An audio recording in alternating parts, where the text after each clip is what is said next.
Kinshasa Mbote boza tellement ebele ya kolanda magazine Nabino Actu plus 243 il y a mercredi 11 novembre 2020 Mbote Nabino.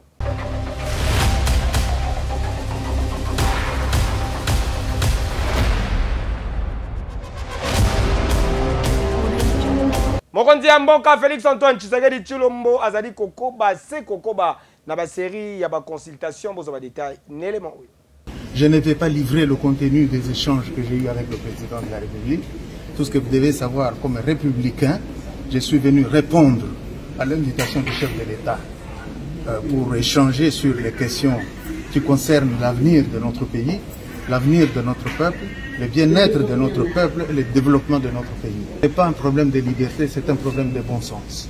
Lorsqu'on a été élu 3 fois dans ce pays comme député national, 20 ans à l'Assemblée nationale, avec les responsabilités qui sont les miennes, on enlève la casquette de personnel pour porter la casquette de notre peuple. Donc il faut privilégier l'intérêt général à l'intérêt personnel.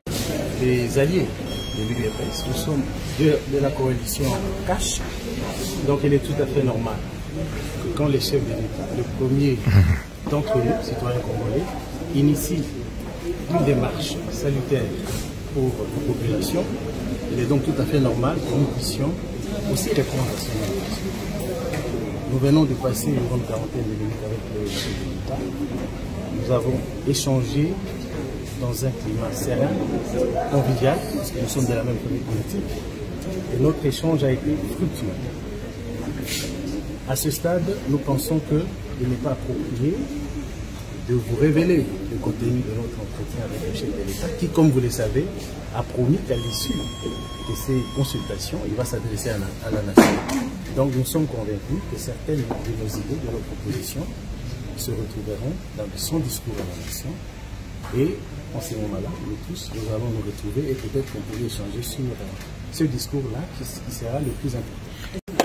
Vous savez que le G13, c'est la 3e fois que nous rencontrons le président de la République qui a lancé cet appel à l'union pour l'union sacrée de la nation. Et cet autre terme trouvé au mot consensus pour lequel nous avions lancé un appel le 11 juillet dernier face à la crise que connaît notre pays et à l'impératif qu'il y a à avoir un consensus sur les réformes majeures de la nation. Et bien entendu, ce point de vue partagé, nous l'avons nourri avec le président de la République par rapport à la perspective qui s'est définie pour l'avenir du pays. Et nous avons dit, en ce qui nous concerne, que cette union pour la nation sacrée n'est pas un camp politique. Il est une communion d'idées, de pensées et d'actions en faveur des réformes pour sauver le pays par rapport à la crise que le pays connaît aujourd'hui. Bien entendu, le président de la République, qui est le garant de l'unité nationale et qui est le symbole de cette unité, a des initiatives qu'il va prendre à la suite de ces consultations et nous serons très attentifs aux conclusions qu'il en tirera et de l'effet que cela pourrait avoir sur l'avenir de notre pays. Mais nous considérons à cette étape que cette initiative est une initiative salvatrice que tout le monde devrait soutenir pour sauver la nation et le pays. Le président de la République nous a dit clairement que lui n'abandonne pas l'accord. Ceci qui nous a été communiqué par le président de la République lui-même. Puisque lui-même n'abandonne pas l'accord, nous lui avons dit, comme vous n'abandonnez pas l'accord, essayez de voir le partenaire principal avec qui vous aviez signé cet accord. Et nous l'avions même qualifié en rigolant que cet accord est un accord mystérieux parce que personne d'entre nous le connaît, seuls les deux le connaissent. Et alors il faut qu'ils se retrouvent pour requalifier la gouvernance générale de l'État dans le cadre de cet accord. Merci. La Chambre de commerce RDC Congo Europe, dirigée par M. Louboua que je suis, avec l'association et la fondation de Cœur d'Idmer, dirigée par Louis Kibassa qui est à côté de moi, nous sommes venus représenter la base, c'est-à-dire les oubliés de la République, le Congo de demain. C'est-à-dire c'est les sureurs, les chailleurs, les petits commerces, les motards, tous les petits métiers qu'on a oubliés par la République. Aujourd'hui qu'il est reconnu, on a fait un mémo au chef de l'État. On n'a pas besoin d'ajouter à un Congolais un troisième œil pour savoir que le pays est devant un obstacle. Et comme dit Antoine Saint-Exupéry, l'homme se découvre quand il est devant un obstacle. On n'a pas besoin d'un troisième œil. Les deux yeux que Dieu nous a donnés suffisent pour savoir que réellement il y a problème. Mais essentiellement, je dois dire ici que j'ai plus parlé de la paix à l'est du pays avec le président de la République. C'était la question essentielle que je dois contribuer efficacement pour ramener la paix à l'est. Et j'ai dit à ceux qui vont m'entendre ce soir, à tous les Congolais, et particulièrement à ceux qui sont en guerre, plus spécialement chez moi dans le sud du Sud Kivu, à Itombwe, à Uvira ou à Fizi, que dans les tout prochains jours, je me rends là-bas et je tends la main à tout le monde, même aux Tutsis, qu'on appelle Banyamulenge, je leur tends la main pour que la paix revienne et que la cohabitation soit comme elle a été avant les différentes guerres. Je dois d'abord dire que nous devons éviter l'extrémisme autour du président de la République. Ce pays ne pourra évoluer que dans le consensus. Dans le consensus. Et le président l'a dit, il n'y a pas de crise, il y a plutôt un malaise.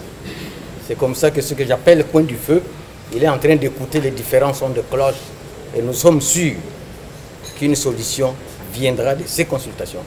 Et ces solutions ne pourront être qu'à l'avantage de tous les Congolais. Le maintien de la coalition ou pas? Le maintien de la coalition, je crois que pourrait y avoir un rectificatif, s'adapter au contexte du moment, mais il ne faut pas qu'on déchire qu'on déchire les habits. Moi j'ai toujours dit, et ça c'est africain et bantou, que quand il y a problème, évitez les couteaux, les machettes, évitez les rasoirs, aller chercher les aiguilles. Parce que l'aiguille, c'est le symbole de mettre ensemble. C'est le symbole de raccommoder. J'ai parlé donc de la paix, que je tends la main à tous les acteurs politiques, tous les acteurs sociaux, tous les acteurs culturels, pour qu'on ramène la paix à l'Est. Cadre du FCC, je n'engage pas le FCC ici. J'ai été reçu comme personnalité et acteur politique congolais. Le FCC a ses structures pour se faire engager. Je n'engage pas le FCC. D'abord, ma grand-mère dirait que Bitakwira, c'est un général. Il ne peut jamais permettre à personne, à quiconque, du FCC ou pas, de me réduire au rang de caporal. C'est ça mon combat politique. Ancien combattant, il y a la République démocratique du Congo, Nyonso qui honoré Mokola Lelo Bozaba détail dans reportage signé Grady Kessi na Arnold Malonda. 11 novembre 1918, 11 novembre 2020, ancien combattant et armée congolais célébra Kimokolo Lelo 102e anniversaire de la journée internationale de la Mystique au ezalaka dédié à ancien combattant. Cérémonie ebanaki na place force publique, wapi esika mémorial ya ancien combattant ezalaka. Défilé ya ancien combattant na différentes associations ezalaki au rendez-vous. Nyonso esalamaki na miso ya ministre délégué à la défense nationale et ancien combattant Sylvain Mutombo. Pena officiers généraux ya FARDC.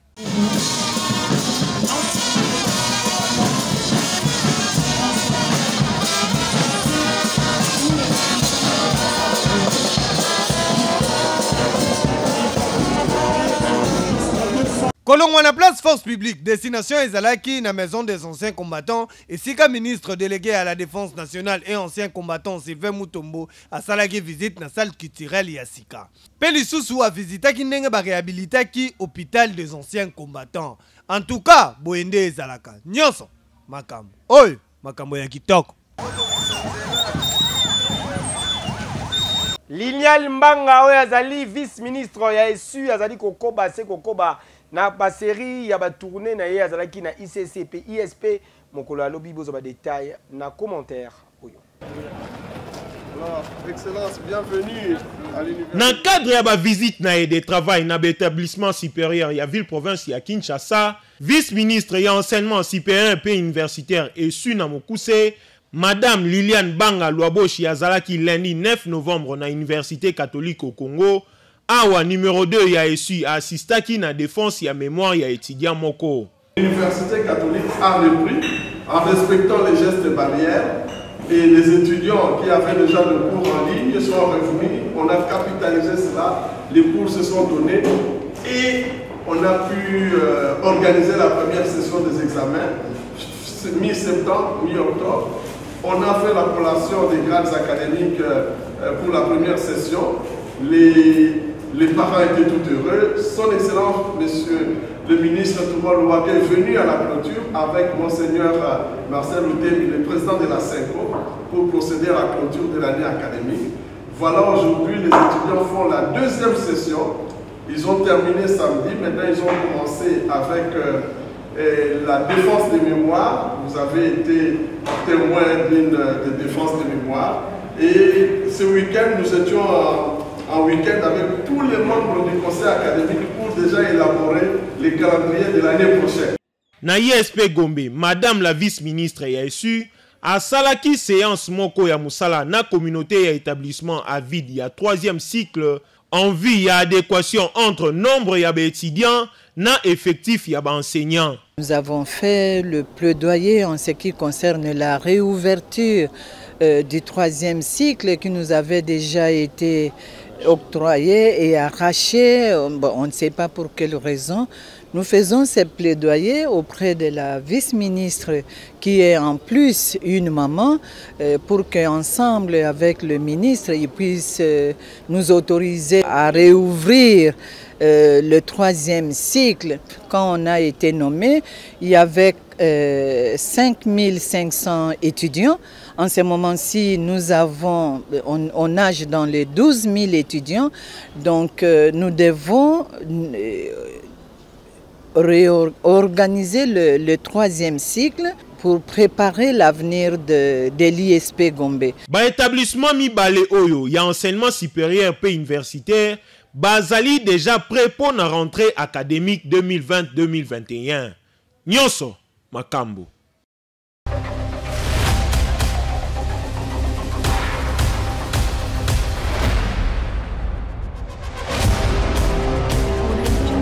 Sénateur à vie, autorité morale et à FCC, Joseph Kabila Kabang, Yakutanaki Nabakambi, Yasenko, Mokola Lelo.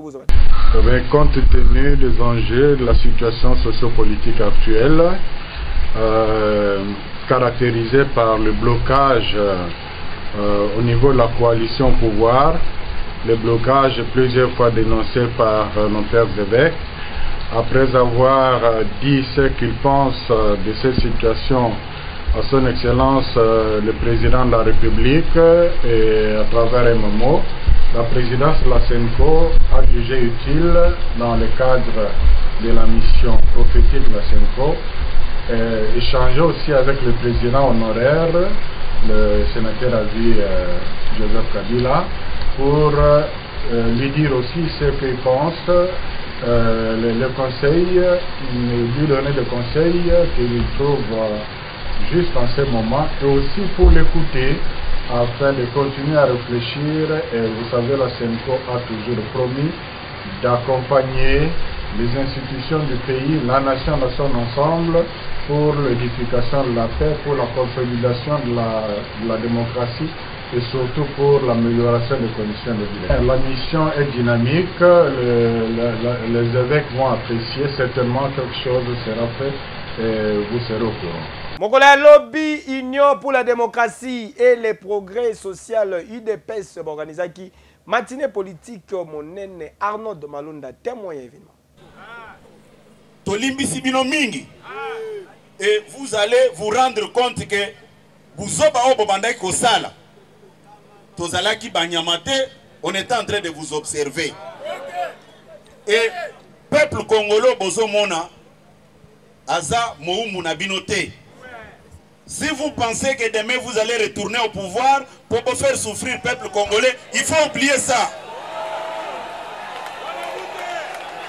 FCC est un modèle en Afrique awa na matali gestion ya mboka.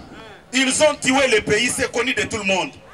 Mais ils ne se gênent pas, ils vous rencontrent des choses au débauchage. Qui débauche qui?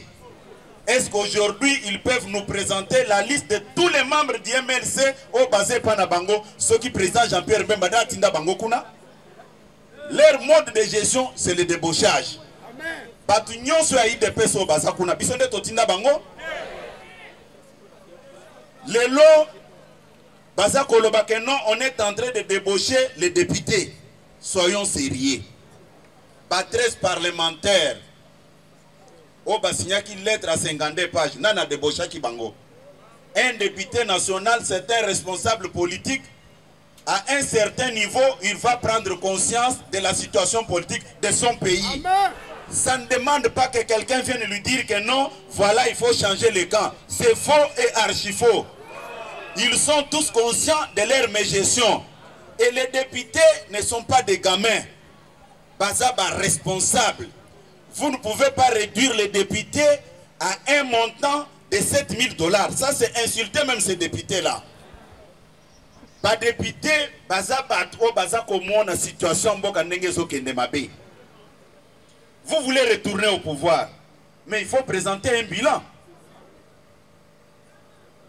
Assassinat est belé, bobomi batu, bosali ba crime belé, crime économique. Ba kombo na bino eza kotanga ma partout na ndenge bo piye mboka oyo. Lelo, vous vous organisez avec les ministres des Finances pour abimisa mbongo te, pour dresser l'armée, la police et les fonctionnaires contre les chefs de l'État. Mais naza koye bisabino boye. Lokola bameki makambwana, nous sommes prêts pour répondre. IDPS viva. Nous allons répondre et certains d'entre eux vont prendre le chemin de l'exil. Nous n'allons pas nous laisser faire.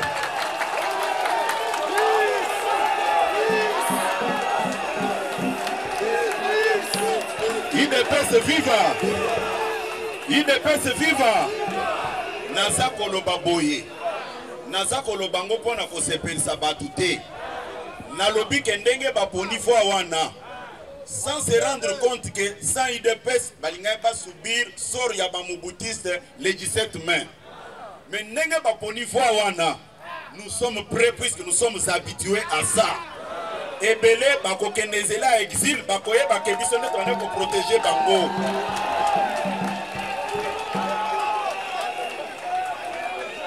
Balobi IDPS viva. Balobi boye. Balingi élection anticipée.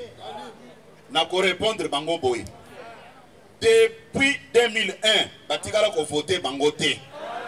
Toganyaki bango na 2011. Basali mangungu. Babomi batuna biso ebele. Le 26 novembre 2011, baboma batuna biso na aéroport international d'Indili. Après victoire na biso, Batiaki fait Etienne Tshisekedi na résidence surveillée, qui entraîner Liwanaye. Nous n'avons pas oublié ça. Il doit faire très attention avec nous. Nous n'allons pas nous laisser faire. Et ça marche pacifique. Oh nyonso akoya na marche wana. Il faut olata pembe ndenge biso to salaka.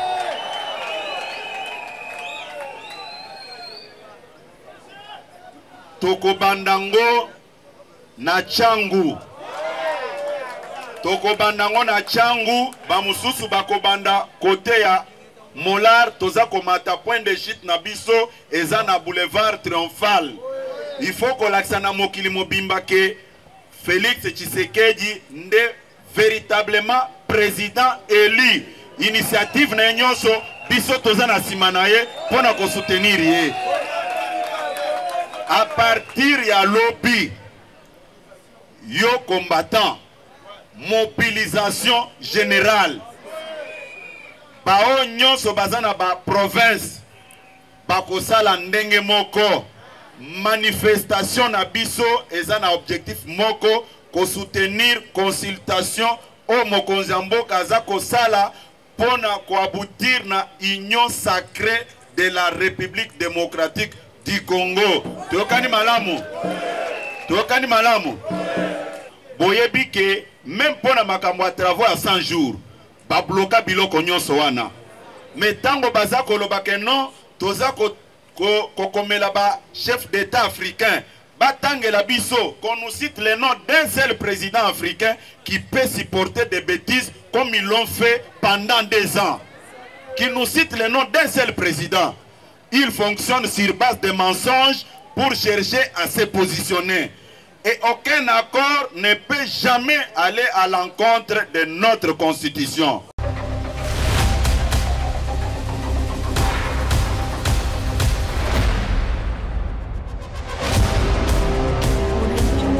Elekeli batu makasi kimoyibi ya ndenge oyo na quartier Fidi na commune ya Makala bakulu na babuki mezo batu bayibi mbongo pe biloko. Venadi Maimona reportage. Atako bazali kokende kanya makasi se kasi ebele batikali bazali koyoka te oyo salami na butu ya lobi eleki na avenue Congo Dieto na quartier Fidi na commune ya Makala efungoli lisusu batu mémoire comment na ki professionnalisme ya moyibi ya boye. C'est la information tozu sur place. Groupe ya bakuluna oyo bautaki na ngambu ya ngaba bayaki kosala opération na bango awa babuki porte na kenkeleri moko ya batu bakoti bayibi biloko ya batu pe mbongo nyonso ezalaki na kati yoka lisolo. Bon biso be tozalaki te ngamu na tekaka awa na ndeko na ngai ya na ndako tokomi vers ba 5 ko to ba benga soit bazala so ba numéro ko ba yebi otomoni porte ko funga makobuka na to ya be mi ba kota ki ba bande kuna likolo ba ya déjà ba mois passé ba buka ba yiba ba kota na deuxième maison au troisième maison ba kota ba yiba mais la police eza juste pembeni awa dans 0 mètre na ebité so musani ba sala ka vraiment apa ko landa kaka basi na butu ba mingando bakangaka bango wana bazo protéger biso te vraiment koto bazo yiba musala pasi boy ele ba nebele pona makambo okuto zo mona ndengo uti ko filmana biloko ebomba mande ba tseko tsa siko na pas que ça donc bazo musa biso vie à 0 et à 0 bon ba yibi biso bena ba yibi mbongo ebele ba yibi biso na ba singa. Bon, tellement bayaki bayiba bayaki na idée bayiba biloko nyonso fo babuka déjà porte babuki porte babandi koyiba bamoni ke bayibi déjà mbongo ebele bake bafouye mpe sotaka mbongo bazwi lokola $500 na 550 na 370 000 francs congolais bayibi na nde omoni bakendaki mbala moko bazwi na 34 rouleaux ya dedemi sécurité ya bien eza te. La police, la police en face, na sima biso Makala, la police est dans le basala musala te balala kana bango batambula. Certes oui, nga zo féliciter général Silvano ka songa musala au sala. Là on est vraiment content. Mais asuka wana te parce que soka suki moni ke biso peuple le to souffrir. O est important ça akota alembata kota tina ba fin fond parce que de kuluna lelo vie et le roi là au Kenekanamaka c'est le service national et ça dit que babangi miso babangi mais miso va continuer à coopérer tel que biso l'autre tombé victime. J'espère bien que les arabes même batu wana nde ba ya ça système moi. Donc tous les victimes nango a continuer tina suka population eza derrière yé to pese maboko ba osala yelo roté yelo roi osala musala peuple et si comme ça to mona ke balingo kota to ko ambrier biso peuple to mato bunda pona yé. Donc a continuer tina suka to derrière yé tozo sambela mingi pona yé toza eloko elekeli batu lisusu makasi ezaki makambo oyo nyonso esalami pene ya conteneur ya la police population ezali komituna ba policier oyo bazalaka awa bazalaki wapi ti makambo nyonso oyo ezosalama ata makile na pamba bayoki te pardon inefficacité ya la police ti na niveau oyo nde tozoboya anini.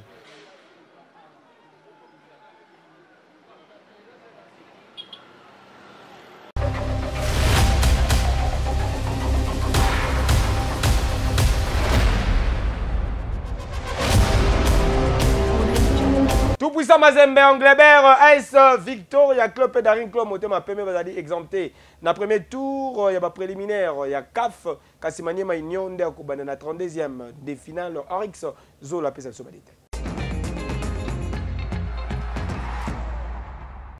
Confédération africaine de football CAF Namukuse a salaki tirage au sort na yaba compétition interclub pour la saison 2020-2021 mokolo ya lundi 9 novembre 2020 na Caire, capitale ya Égypte. 4 clubs congolais oyo bazali engagés respectivement na Ligue des Champions pe Coupe ya Confédération bazali fixé sur adversaire na bango.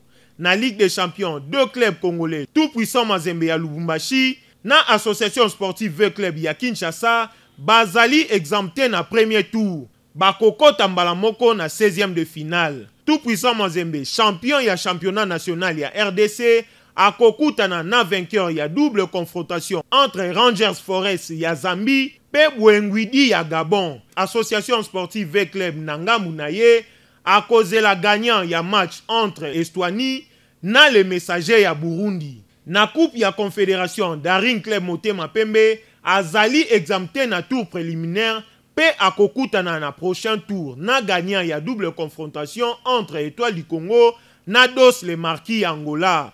Alors que Maniema Union, unique représentant congolais, oyo akobana na préliminaire akoluka kolongola Celtic ya Afrique du Sud pour na koleka na prochain tour. Ba match aller ya tour préliminaire ezali prévu pour na le 27 til le 29 novembre. Pe ba retour et kobeta madi 4 au 6 décembre. Bonne chance na ba équipe congolaise. Nyonso makambo.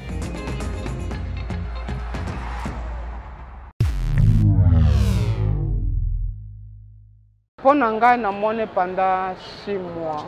Ezali déjà que ceux qui ont mobile olingi mwasi, il fallait que on prépare bien pour l'ongula ye pa na bango. Après aya pa na yo.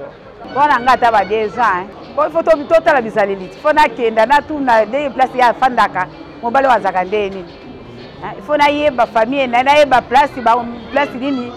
O nga na kozwa réponse na ende siko na yambi. Kaka pamba boye na yebi ete kaka nde ya na lingi yo boye il faut kaka na yebaye ba 2 ans ba inane na mbala moko boye simba te pona ngai mwasi vraiment période akoki ko umela kozela akoki koloba ezali kaka au moment oyo déjà mobali ya bimi ayebisi ke mwasi na okomi fiancé na ngai eke nazoya pa na bino nasala j'ai moko boye déjà période wana ekomaka déjà période epesaka mwasi mwa moment moko boye ya réflexion donc moi ça komi un peu moto déjà mpona ayeba ndenge nini akovivre na mobali ne mais soki mpona ngai ewumeli ndeti ba 2 ans 3 ans c'est déjà beaucoup parce que mpona ngai na préférera mingi mwasi ezala au moins 1 année ou bien 2 ans période de fiancé et puis obimi mpona bango osisi makambo nyonso. Pour Nangai, j'estime que moi, c'est là au moins 2 ans pour nos fiançailles. Étant permettre à fond pour sa future molonga ninaï. C'est-à-dire à s'imprégner dans le lenga ko lambelaye, dans le lenga ko épauler, ko accompagner surtout la vision ainsi que dans projet pour le futur molonga ninaï azana. Pour Nangai, période de fiançailles cause de 1 an à 2 ans. Pour na kozwa temps koyeba comportement ya mobali koyeba famille ya mobali et puis aussi pe ayeba na pe famille ya mobali pe bayeba pe na mobali pa yeba bi mais le grand constat seulement tout le monde kaka ba fiançailles yango oyo umelaka na tango mabale salemaka libala soki salemi okomona boye quelque temps après du temps libala ngo pe divorce ekwei mais to comprenaka te phénomène na eutaka ndenge nini puisque bofanda na fiançailles pendant une longue durée. Mais comme on a dit, quelques jours ou quelques mois, est sili. C'est ça, le regret, c'est pas un Pour nga, na kosepela boye, bana basa l'examen moko ya conscience. Aye beaucoup étudier mobile ne malamu, pour mobile ba étudier moi c'est malamu. Pour nga même 15 ans ekoki nango. Dans les temps il temps toujours à 3 ans, oyebi mobile no malamu, oyebi moi no malamu. Mais pour les mois de vie, c'est tellement difficile. Pour me dire la vérité, comment moi me passe. Pour découvrir un malade, et que moi passe mieux. C'est comme les études. Pour les mois comprendre bien bêtises, peut-être face à ce qui va être pour comprendre le malade. Dans le temps, il est facile pour comprendre les mots. Alors, il faut que nous fassions même 10 ans, 15 ans. Vous allez tellement ébélé à Kolanda Magazine Nabino Actu Plus 243. Merci pour la confiance et fidélité. Tika. na souhaité joyeux anniversaire na Roliana Kitembo abotama mokolo lelo fête monene ezali kosalama de la part ya Patrick Mbuyama Boyende ezalaka bama tabakita baba lokano mabele bo contacter biso po na ba promotion ya ba activité na bino pe ba fait de société na ba numéro ezali affiché. Merci na Jimmy Mwaka oyo azalaki na sima caméra mokolo lelo bamata bakita baba lokano mabele na préféré bino.